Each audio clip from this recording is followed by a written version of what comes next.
안녕하세요. 승리한산 가족 여러분. 오늘은 2월 2일입니다. 2016년 2월 2일입니다. 저희들 새로운 한 주와 새로운 한 달을 시작하면서 말씀에 대해서 묵상하고 있습니다. 저희들 이번 주 위크 스터디에 기록되어 있는 한 주의 말씀으로 묵상할 내용은 복음의 사역 가운데 지속적으로 경험하는 고난 혹은 시험은 무엇인가입니다. 저희 어제 말씀을 통해서는 세 가지 유형의 시험이 있음을, 고난이 있음을 살펴봤습니다. 처음에는 공동체 안에서의 고난, 두 번째는 주권자에게서 오는 고난, 세 번째는 가정 안에서의 고난이 있었습니다. 자, 오늘 말씀에 대해서는 이 시험, 우리를 넘어뜨리게 하고 하나님을 믿는 삶, 예수 그리스도의 삶을 부인하게 만드는 시험에 대해서 살펴볼 거예요. 첫 번째, 이 시험에 대해서 우리가 세 가지 태도를 볼 수 있어요. 그 시험이란 건 예수님을 인정하느냐 인정하지 않느냐인데, 첫 번째는 인정하는 삶이 있고, 두 번째는 부인하는 삶이 있어요. 세 번째는 타협하는 삶이 있어요. 결론적으로 인정하는 것 외에는 우리가 부인하거나 타협하는 것은 그리스도의 길이 아님을 얘기해주고 있습니다. 저희도 오늘 말씀을 통해서는 이 질문에 대해서도 지속적으로 묵상하는 시간을 가져보도록 하겠습니다. 저희 승리하는 삶은 현재 마태복음 10장에서 19장 말씀을 상고하고 있습니다. 아시다시피 승리한 삶은 발행이신 박요일 목사님이 저술한 구속사로 조망한 성경 연속 강해집 마태복음을 통해서 편집이 되어 있고, 지금 현재 저희들 3월 부활절까지 이 말씀을 다 상고할 계획을 가지고 조금은 많은 양을 묵상하고 있습니다.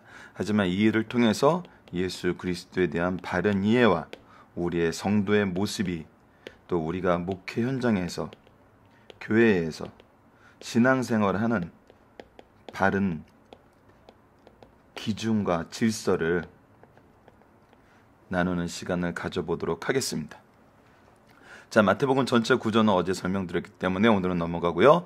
이번 주 말씀 또한 어제 저희들 살펴봤습니다. 항상 말씀을 시작하기 전에 전체적인 내용이 어떤 흐름을 가지고 있는지 살펴보면은 저희들 더욱더 유익하게 본문의 의미를 더욱더 바르게 이해할 수 있을 것 같아요. 특히 저희들 전체 내용을 통해서 말씀을 보지 않으면은 약간 어려운 점이 생길 수 있는 본문이에요. 그래서 특히 10장 전체의 말씀을 보면은 파송에 대한 문제가 나오면서 제자들의 태도를 설명해 주고 있죠. 그리고 두 번째는 고난에 대해서 얘기를 해주고 있어요. 그리고 이 두려움 때문에 부인하는 삶에 대해서도 저희들 특징적으로 나타나고 있죠. 오늘 말씀입니다. 하지만 그 안에서 우리 승리하는 자가 받을 상급에 대해서도 오늘 소개가 되고 있습니다. 이 제자들이 겪게 되는 그 과정과 일에 대해서, 어려움에 대해서 한 예수님께서 단계적으로 저희들을 세심하게 교육해주고 있는 걸 볼 수 있어요. 성경 말씀을 보면 굉장히 우리가 자주 놓치게 되는 부분이 뭐냐면, 성경은 구호적인 걸로 끝난 적이 없어요. 예수님을 믿어야 돼요. 세상에서 이겨야 돼요. 자, 구호를 외우면서 이 구호에 맞게 무조건적으로 참고 견디게 만드는 경우는 별로 없어요. 오히려 이 삶이 어떠한 삶이 되어야 되고 이것을 왜 이길 수 있는지 굉장히 구체적으로 설명해 주고 있거든요. 그래서 이 구체적인 설명을 통해서 확실한 믿음 안에서 믿음에 근거한 삶을 사는데, 이것이 우리를 승리하게 이끄는 능력이 되는 거거든요. 결국 말씀이 우리에게 능력이 돼요. 믿음이 우리에게 능력이 되는 거죠. 자, 이 내용을 오늘 말씀을 통해서도 한번 확인해 보도록 하겠습니다. 제자담의 특징과 상은 무엇이냐? 누구든지 사람 앞에서 나를 시인하면 나도 하늘에 계신 내 아버지 앞에서 그를 시인할 것이요, 누구든지 사람 앞에서 나를 부인하면 나도 하늘에 계신 내 아버지 앞에서 그를 부인하리라. 자, 이 다음 말씀까지 한번 보도록 하겠습니다. 내가 세상에 화평을 주러 온 줄 생각하지 말라. 화평이 아니라 검을 주러 왔노라. 자, 우선 이 부분까지 우리 묵상을 한 다음에 보도록 하죠. 우선 예수님께서 계속 말씀하시는 것은 하나님이 세우신 질서예요. 하나님의 방법이거든요. 이것이 우리를 온전케 하는 유일한 길이거든요. 근데 예수 그리스도를 전하면서 우리가 받게 되는 고난 안에서 우리가 부인하게 되는 경우가 있는데, 그 부인하게 되는 경우에 그 이유가 뭐냐는 거죠. 두려움이든지, 오히려 역사적으로 보면은 두려움으로 인한 부인은 별로 없었어요. 두려움은 우리가 쉽게 극복했어요. 왜? 우리를 이기게 하시는 예수 그리스도의 은혜가 너무도 분명하기 때문에. 그래서 두려움보다는 어떤 면에서 이 부인하는 경우가 현대 사회에 들어와서 더 많이 나타나냐면 화평이라는 이름으로 드러나요. 이게 굉장히 아이러니한 겁니다. 분명히 우리가 팔복에서 화평케 하는 자는 복이 있다고 선언을 받았어요. 근데 우리가 분명히 기억하고 구분할 줄 알아야 되는 것은, 지금 34절에서 얘기하는 화평을 주러 온 줄로 생각하지 말라 오히려 검을 주러 왔다고 얘기하는 이 내용의 간극을 우리가 이해를 해야 돼요. 팔복에서 선언한 화평은 회개를 통해서 철저하게 하나님 중심된 삶 속에서 오는 온전한 평화예요. 이거는 하늘의 선물이에요. 하나님의 능력이에요. 그런데 여기서 화평은 뭐냐면 예수 그리스도를 부인함으로써 얻게 되는 화평을 얘기해요. 현대사회에 예수님 외에는 구원의 길이 없다라고 얘기를 하면은 이거는 검이 돼요. 그래서 화평을 이루지 못한다 그래요. 그래서 서로 인정하자 그래요. 이것이 아까 우리가 생각해 보자고 했던 타협이거든요. 무엇을 위해 타협? 두려움 때문에 하는 타협이 아니라 우리가 스스로 화평케 할 수 있다고 생각하는 그 우리의 의를 기준으로 하는 그 기준에서의 타협. 즉 예수님을 말씀이 가르쳐준 메시아가 아닌 우리 종교의 시조 정도로 생각하는 이 정도의 타협. 우리는 여전히 그래도 예수님을 섬기고 있는 거거든요. 단 무엇을 안 하는 거예요? 예수님 외에도 구원의 길이 있고 타 종교도 인정하는 거예요. 타 종교를 인정한다는 건 타 종교와 화합을 한다는 얘기가 아니라 타 종교에게도 구원의 길이 있다는 걸 인정을 하는 거예요. 그래서 우리가 이 부분이 타협이 안 되는 거거든요. 예수 그리스도 외에는 구원의 길이 없다는 것을 우리가 시인하는 것이 바른 믿음이에요. 그래서 사람들 앞에 예수 그리스도를 시인하는 모습은 오직 예수님만이 우리의 구원의 길입니다를 시인하는 거거든요. 이거 믿으면 죽여? 하면 우리는 이겨냈어요. 역사적으로. 많은 믿음의 조상들이 기꺼이 순교를 각오하고 이겨냈어요. 근데 어떤 거죠? 예수님만 구원이 있는 길이 있는 건 아니잖아. 우리 서로 화합해야지. 우리 서로 인정하면서 사는 게 좋잖아. 그럴 때는 우리도 모르게 부인하는 길로 간다는 거예요. 근데 아니라는 거죠. 이러한 화평에는 예수님의 말씀은 검입니다. 왜? 바른 믿음이 없이는 예수 그리스도를 통한 구원의 길이 없기 때문에. 그래서 어제 말씀에 뱀처럼 지혜롭고 비둘기처럼 순결하라는 것은 복음에 대해서는 양보함이 없어야 된다는 거거든요. 근데 타협을 뱀처럼 지혜로운 걸로 착각하는 경우가 있어요. 여기에 나오는 화평과 팔복의 화평을 동일하게 보는 경우가 있어요. 근데 아니라는 거예요. 구분할 줄 알아야 된다는 거예요. 그래서 35절을 보면 내가 온 곳은 사람이 그 아버지와 딸이 어머니와 며느리가 시어머니가 불화하게 하려 함이니 사람의 원수가 자기 집안 식구니라. 이 앞의 내용과 연결하지 않으면 이걸 따로 보면은 이해가 안 되죠. 하지만 앞의 내용과 연결해서 보면은 예수님은 오직 복음에 순수성에 대해서 얘기를 하고 있어요. 오직 예수님을 통한 사죄의 은총을 얘기하고 있다고요. 이미 9장에서 이것이 강조되었어요. 이거는 얼마나 중요하냐면 천국의 모형으로 준 가정 안에서도 양보하면 안 되는 내용이라는 거예요. 가정과 교회는 신적 기관이에요. 천국을 모형으로 주신 거예요. 그래서 하나님 말씀 안에서 바로 선 가정과 교회는 천국의 향기가 나요. 천국의 모형으로 하나님이 주신 은혜의 충만함이 그 안에 있어요. 참된 화평이 있어요. 하지만 그것이 천국을 대신하는 건 아니고 복음을 대신하는 거 아니에요. 우리가 말씀 위에 다른 방법으로 가정의 화평을 지킨다는 것은 이것을 지키려 하면서 예수 그리스도의 복음됨을 부인한다는 것은, 타협한다는 것은 잘못된 거란 거거든요. 그림자를 위해 실체를 부인하는 거예요. 금식이 중요하다 그러면서 예수님이 옆에 계심을, 신랑 대신 예수님이 옆에 계심을, 사죄의 은총에 있는 예수님이 옆에 계심을 부인한 것과 똑같거든요. 9장에서 세례 요한의 제자들이 그렇게 했죠. 그래서 뭐라 그러세요? 예수님이 아버지나 어머니보다 나를 더 사랑하는 자는 내게 합당하지 아니하고 아들이나 딸을 나보다 더 사랑하는 자도 내게 합당하지 않느냐 하니라. 그림자인 가정 때문에 실체인 예수님을 중요하게 생각하지 않는 것은 합당하지 않다는 거예요.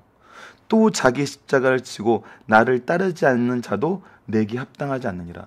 구속사는 항상 계승되시고 우리에게 맡기셨어요. 우리가 예수 그리스도를 따르는 그 일보다 더 중요한 다른 것이 있으면 합당하지 않다는 거예요. 그러니까 실체와 그림자로 우리가 바로 구분해야 되고, 우리가 얘기하는 화평과 하나님이 얘기하는 화평이 동일한지 얘기해야 되고, 세상이 말하는 화평과 예수 그리스도께서 주시는 화평이 동일한지 봐야 돼요. 다르다는 거예요. 하나님의 기준과 사람의 기준이 믹서될 수 없어요. 타협될 수 없어요. 사람의 기준이란 건 죄의 결과물이었어요. 계속적으로 반복하지만 창세기 3장 22절, 사사기 21장 25절, 로마서 10장 2절로 3절, 자기 기준의 조언대로 자기 의를 세우는 것이 하나님과 반대되는 거였고 죄였어요. 그림자 때문에 실체이신 예수님을 보지 못하는 거, 부수적인 것 때문에 주가 되는 예수님을 따르지 못하는 거, 이것은 잘못된 거란 거죠. 이런 사람들에게 예수님의 말씀은 검이 되는 거예요. 자기의 목숨을 얻는 자는 잃을 것이요 나를 위하여 자기의 목숨을 잃는 자는 얻으리라. 누가 생명의 기준이 되는 거예요? 내가 아니라는 거예요. 오직 예수님이라는 거예요. 예수님이 우리 생명의 기준이 되고 근거가 되고 유일한 구원자가 된다는 거예요. 너희를 영접하는, 그래서 이 예수님을 위해서 목숨을 잃는 자, 하나님의 기준을 나의 기준으로 삼는 자, 하나님의 화평을 전하는 자, 말씀의 진리를 가르치는 자, 예수 그리스도 외에는 구원의 길이 없음을 말하는 그런 자들을 영접하는 자는 누구를 영접하는 것이에요? 예수님을 영접하는 거예요. 예수님을 영접하는 것은 예수님을 보내신 하나님을 영접하는 거예요. 그래서 이런 자들에게 무엇을 약속해줘요? 선지자의 이름으로 선지자를 영접하는 자는 선지자의 상을 받을 것이요, 예수 그리스도의 복음을 전하는 자로서 받아들이고 그를 영접하는 자는 선지자가 받을 상을 받아요. 의인의 이름으로 의인을 영접하는 자는 의인의 상을 받아요. 이것이 확장이에요. 이것이 약속이에요. 이것이 은혜이고 이것이 축복인 거거든요. 또 누구든지 제자의 이름으로 이 작은 자 중 하나에게 냉수한 것이라도 주는 자는 내가 진실로 너에게 이르노니 그 사람이 결탄코 상을 잃지 아니하리라.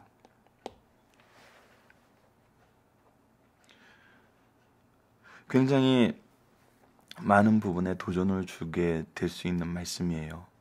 우리가 현대 사회에서 존경하는 만한 우리 믿음의 지도자가 없다 그러잖아요. 그런데 그 존경이라는 것이 기준이 뭔가요? 내가 생각하기에.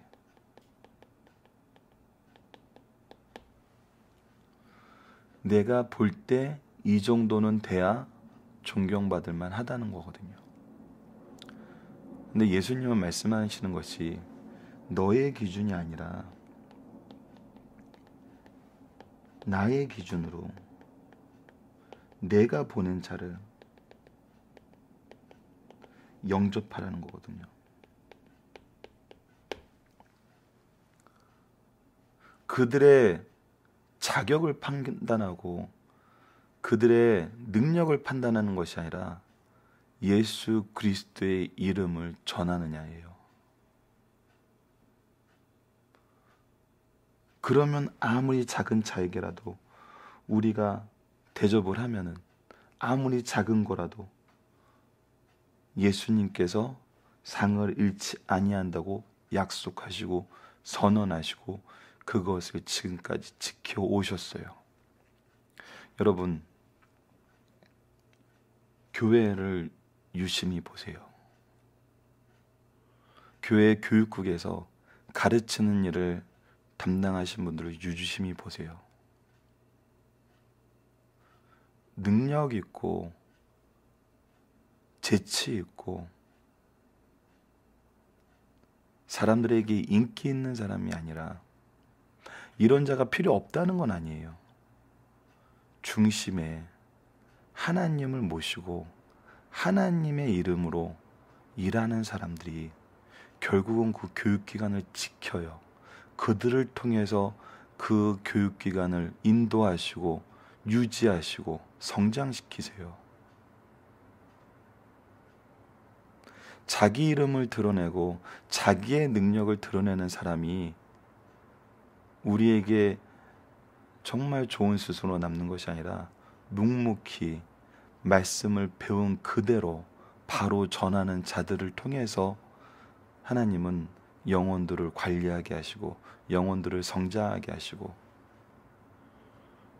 그들을 돕는 자들을 예수 그리스도의 이름으로 선지자의 이름으로 축복을 하시고 의인의 이름으로 축복하시고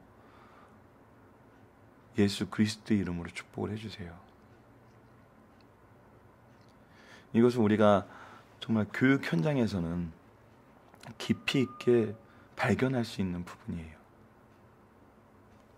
자, 본문 묵상하기를 보도록 하겠습니다. 예수님은 누구 앞에서 누구를 시인하면 하나님께서도 우리를 시인하신다고 말씀하셨나요? 반대로 부인하는 경우는 어떤 경우인가요? 사람들 앞에서 우리가 시인할 수 있어야 돼요. 사람들 앞에서 부인하는 경우는 정말 처절해요. 이런 시험은 정말 우리들에게 너무 자주 나타납니다. 시험을 우리가 예수 그리스도의 복음과 오히려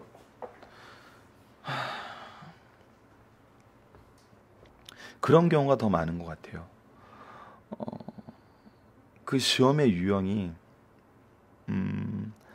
직접적으로 예수님을 부인하게 만드는 시험의 유형은 요즘 세상에서는 별로 안 와요. 왜? 그런 부분에 대해서 우리도 담대하게 거절할 걸 아니까. 그래서 어떻게 와요? 하나님이 주신 질서를 타협하는 방식으로 와요. 주일날 매주 나가야 돼? 말씀을 그렇게 깊이 있게 연구해야 돼? 다른 사람들은 그렇게 안 해도 신앙생활 잘 하던데? 그들이 얘기하는 신앙생활 잘 하는 데의 기준은 뭘까요? 나의 기준이죠. 자기 자신들의 기준이죠. 하지만 우리의 기준은 하나님이거든요. 그래서 하나님의 질서를 조금씩 삶 속에서 배제하게 만들어요.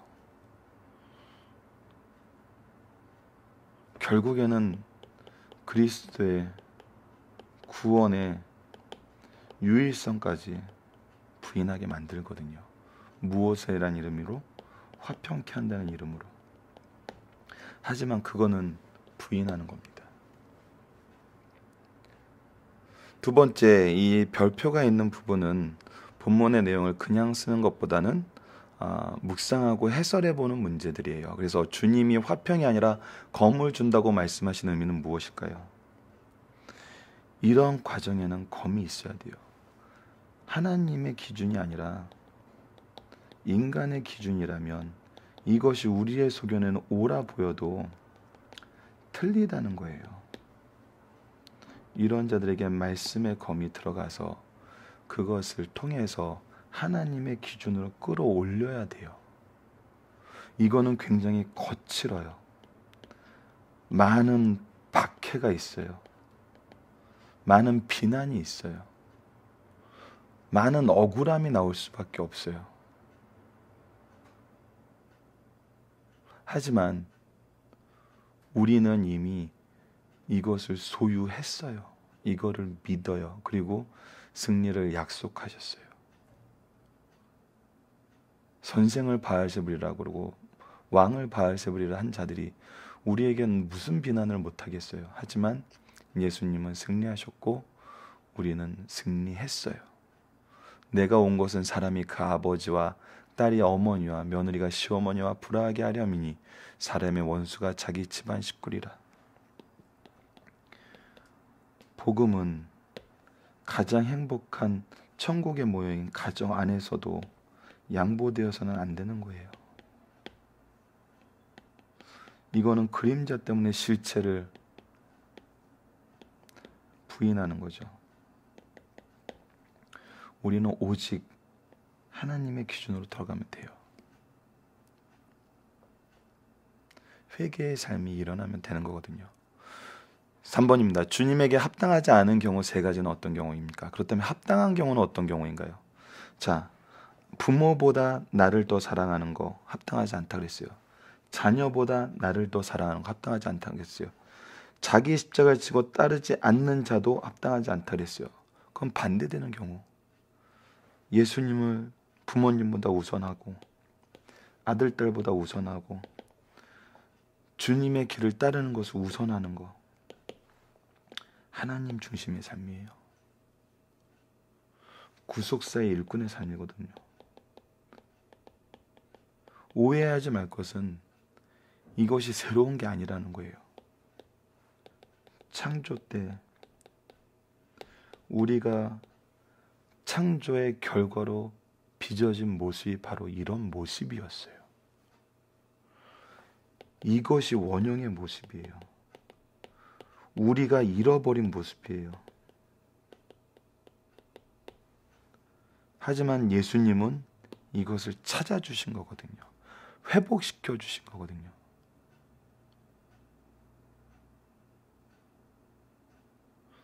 이것이 정말 복음이죠. 자, 4번입니다. 주님께서 주님이 파송한 제자를 통해 복음 수요자들에게 허락하신 복음 무엇인가요? 그 수고를 하는 자뿐 아니라 수고를 돕는 자들에게 동일한 상급을 주신다는 거예요. 이거는 약속 있는 선언이거든요. 실천력 있는 선언이고 복음이거든요.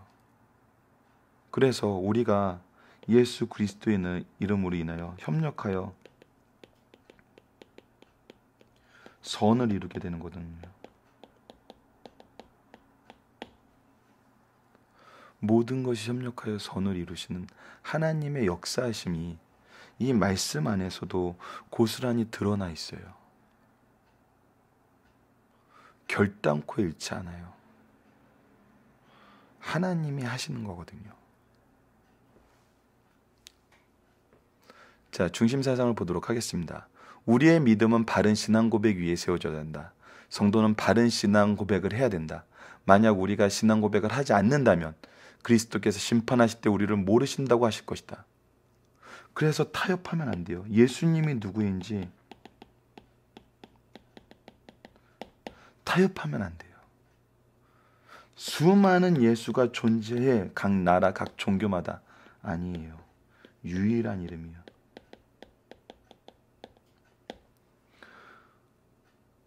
뱀처럼 지혜롭고 비둘기처럼 순전하라는 그 의미를 기억해 주세요. 우리가 타협을 하면서 신앙생활을 하는 거 아니에요.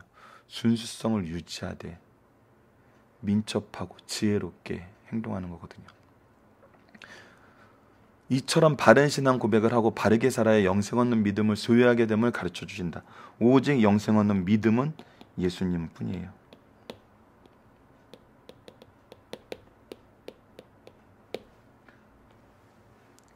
하나님이 주신 평안을 누리려면 희생과 헌신이 필요하다. 유대인들은 메시아가 평화의 왕이시므로 그가 오시면 즉시 평화가 수입될 것이라고 믿어왔어요. 그런데 그렇지 않았잖아요. 왜요? 평화는 궁극적인 상태요. 거기에 앞서 자기 희생을 겪어야 돼요. 개인에 있어 영육은 상극이에요. 이와 같이 원리는 사회에서도 통해요. 진리를 따르면 반대가 일어나고 그들에게 희생과 헌신이 필요하게 돼요.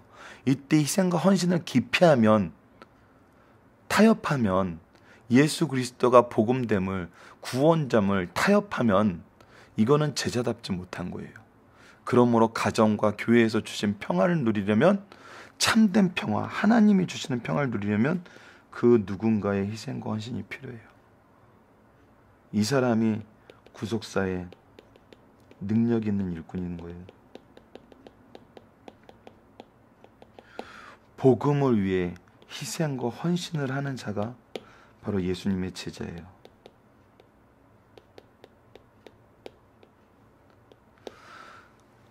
자, 3번입니다. 진정한 가족사랑은 가족 모두가 예수님을 믿고 사랑하게 하는 거예요. 예수를 믿음으로 발생하는 부모와 형제와의 분쟁은 몹시 가슴 아픈 일이요 탄식할 수밖에 없는 일이에요. 그러나 신앙을 분명히 지켜야 돼요. 가정의 분쟁이 일어나는 원인이 되더라도 그 과정을 통과하지 않고는 구원이 없어요. 그 가정에 구원을 줄 수가 없어요. 예수님이 이 땅에서 어떻게 사셨는지를 보세요. 치이고 멸시당하고 모욕당하고 욕먹으면서 이 길을 가셨어요. 이것을 알고 사랑으로 모든 것을 참고 모든 것을 믿고 바라보면 자기의 십자가를 지고 믿음의 그 덕을 쌓아나가면 감당하며 나아가게 돼요. 그것이 정말 이 십자가를 지는 것이 믿음의 덕이란 거거든요. 그 이유는 우리는 그 무엇도 예수보다 더 사랑할 수 없고 가족이 예수 믿고 구원하는 것이 무엇이에요? 가족을 향한 참 사랑이란 거예요. 참된 사랑이에요. 예수 믿고 구원 얻게 하는 것보다 더 큰 사랑이 없어요. 이 일을 위해서 우리는 그들의 틀 안에서 있는 사람의 의에 기초한 화평의 틀을 깨뜨리고 오직 하나님이 주시는 화평으로 옮겨줘야 돼요. 기독교는 명성 있는 성자, 탁월한 설교자, 위대한 교사만 필요한 것이 아니란 거예요. 그들은 주신 은혜를 잘못 관리하다가 오히려 하나님의 자리를 대신하는 오류를 범하는 경우도 종종 있어요. 그러나 성도들의 주변에 주의 일을 하는 자들이 자기 힘의 범위 내에서 도우면 그가 받을 상을 동일하게 받게 된다는 거예요. 우리가 묵묵히 일하는 작은 사람, 그 사람을 돕는 작은 손길, 이것도 하나님은 기억하신다는 거예요. 그래서 위대한 지도자, 능력 있는 설교사, 정말 명성 있는 성자들을 통해서 교회가 유지되는 것 같고 교회가 성장하는 것 같지만 하나님이 일하시는 기준은 위대함보다, 명성보다, 탁월함보다, 능력보다 무엇이에요? 예수님 중심인 거예요. 예수님이 주신 구속사의 십자가를 지냐는 거죠.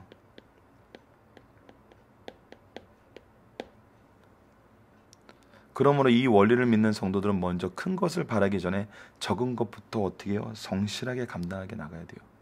이것이 달란트 비유에서 나왔던 착하고 충성된 종의 모습이죠.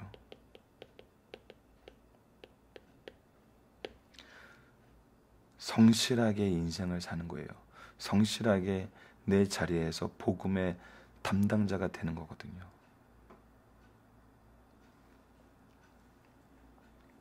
살펴보기 문제는 카페에 들어가셔서 정답지를 통해서 확인해 주시길 부탁드리겠습니다. 적용하기 문제입니다. 우리가 신자임을 시인하고 선언해야 하는 경우는 어떤 경우가 있나요? 우리가 언제 저는 기독교인이에요. 저는 예수님을 믿어요. 구원의 길은 예수뿐이에요. 되게 아이러니한 게요. 세상에서 살다 세상에서 일하는 사람들과 관계를 맺으면서 일을 하다 보면은 어떤 경우에 이것을 시인하게 되냐면요. 그들이 나를 공격하기 위해서 이런 질문을 할 때예요. 근데 여기서 놀라운 것을 경험하게 되는데요. 이때 내가 시인을 하면은 그것이 복음의 선포가 돼요. 우리가 세상 주권자들 앞에서 성령이 말하게 하심을 따라서 말하게 된다고 했던 것처럼 이 복음 선포를 통해 복음이 확장돼요.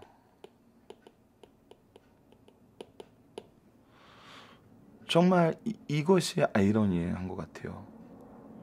하나님의 방법은 참 놀라워요. 우리가 부인해야 될 것 같은 그 상황에 시인하게 하시고 나의 시인이 복음 선포가 되게 만드는 경우가 있어요. 성령의 역사라는 거죠. 우리가 전파해야 될 복음과 이 복음이 전파돼야 되는 시간과 장소까지도 성령의 주권 안에서 조절되고 있다는 거예요. 가정에서 복음의 교제가 이루어지기 위해 필요한 것은 무엇일까요? 여러분, 자녀들하고 제자들하고 복음의 교제 이루어지기 힘들죠. 가정 예배를 저는 추천합니다. 승리하는 삶 토요일마다 있는 가정 예배를 통해서 그 말씀 있는 그대로를 전해주세요. 가정 예배 때 주의해야 될 부분은 내가 훈육의 기회로 예배 시간을 활용하지 말라는 거예요. 말씀 전하는 것을 훈육의 기회로 삼지 말아주세요. 그냥 있는 그대로의 복음, 말씀을 전해주세요.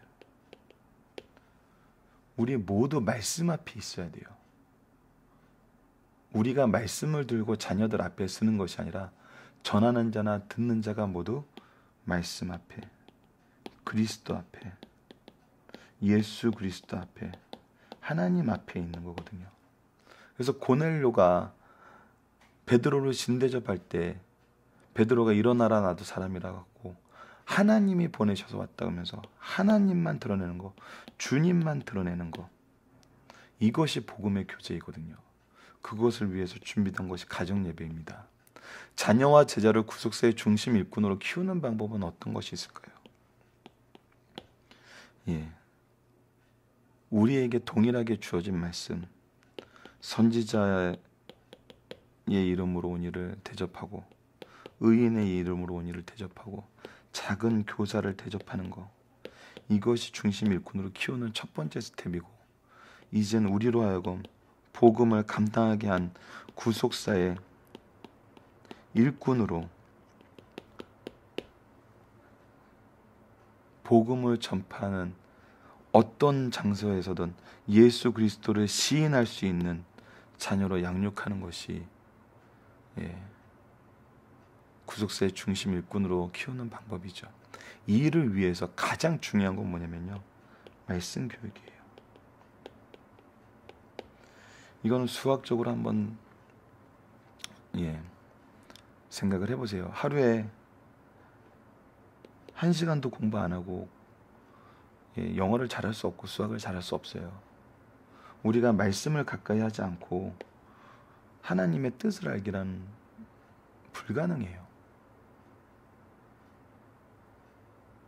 우리가 말씀을 중심으로 두는 이유는 이 말씀이 하나님의 뜻을 우리에게 알려주는 유일한 길이기 때문이에요. 죄로 인해서 잘못된 기준을 하나님의 기준으로 옮겨주는 유일한 것이 바로 말씀이거든요. 그래서 하나님을 영화롭게 하고 그를 영원토록 즐거워하는 방법에 대해서 가르쳐주는 게 성경 말씀이라는 게 바로 소요리 문답 2번 대답이었죠. 저희들이 여러 가지의 수업을 통해서 이 부분을 자주 강조하고 있는데 이 부분도 여러분들 잘 기억하시고 소요리 문답 강의에도 참조해 주시길 부탁드리겠습니다. 말씀을 기초로 기도하기를 통해서 마치겠습니다.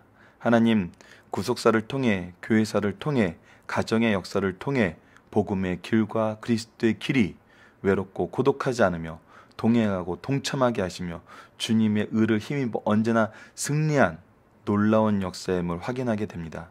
우리도 이 역사에 동참하게 하여 주시고 주의 일에 동참하여 구속사의 능력 있는 일꾼이 되게 하여 주소서. 예수님 이름으로 기도드립니다. 아멘.